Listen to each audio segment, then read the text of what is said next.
Hello everyone, welcome to Battlefield 5, and this is Rotterdam. Important question, is Battlefield 5 the new Fortnite? No, of course it's not. Nonsense. Nonsense. Red ring, yellow arrow. Oh my god, look what I can build. No. But fortifications on Rotterdam are actually a lot more important than, say, on Narvik, the alpha map.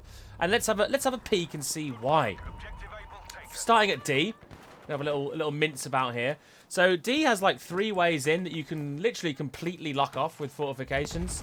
Actually, that's the running theme along many of the points. There's a lot of ways you can literally just block an area so that people can't get through without explosives or a vehicle of some kind. There's me trying to humbly build, and someone's interrupting me. Very, very rude. But look, we're straight back into it. So this is just one of the ways in you can block. Now, there are guys that come around the corner here, and I'm like, no, I'm just going to keep building, mate. I'm just going to keep on building.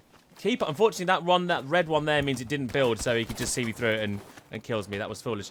But D has literally placed it. Now, you can always jump over the top of these sandbags, of course, but it's still a slow. It sort of slows people down, right?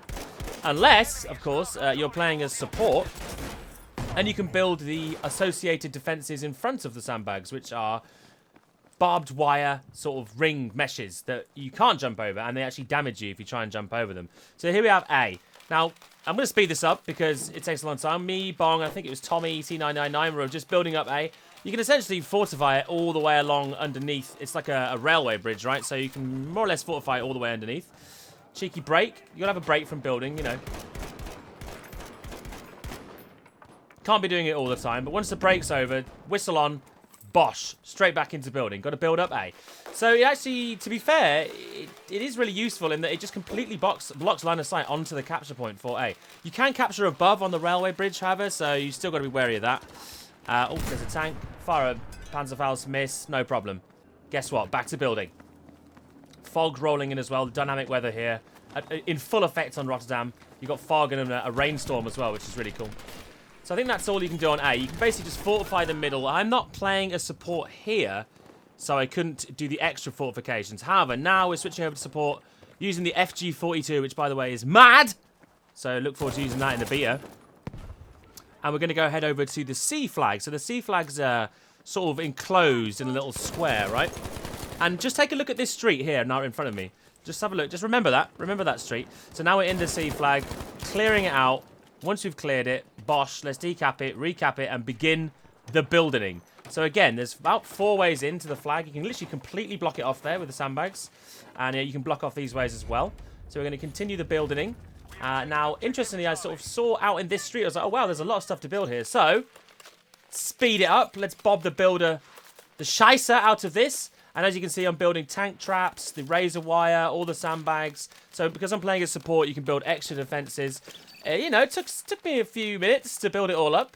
But it does completely transform the street. So, that was the street I told you to look at earlier. It makes it so it's a little maze. It's like a little maze of sandbags and barbed wire, so you can't jump over. You have to move through like that.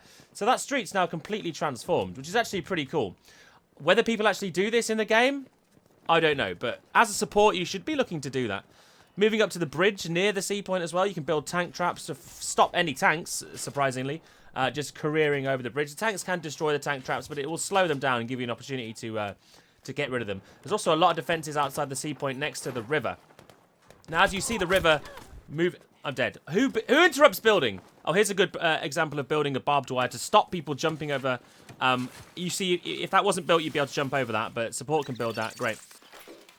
Speeding up the building around the bridge. Ooh, I can't speak. Bridge near sea point. More tank traps to build as well. What I was going to say earlier is that you'll see the river and the railway bridge running all across this map. It is essentially a cross between Sign Crossing and Amiens, 2 great Battlefield maps. So I think you guys are really going to enjoy this map. It has a really nice flow to it. But I thought, why don't I just fortify the scheisse out of everything and see how that goes. There's the B point, which is like an indoor house area. Now, the E point over here, this is interesting. So again, supports anyone who can build these barbed wire fences. So the E point, you can actually completely block the stairs there. That will need explosives to get past. You can also block the undergarage where you can cap from. So, you know, it's actually quite a useful thing, the fortifications on this map. Like, I would say Narvik, it wasn't as, like, prominent, but they have been working on making the fortifications a more useful thing to think about.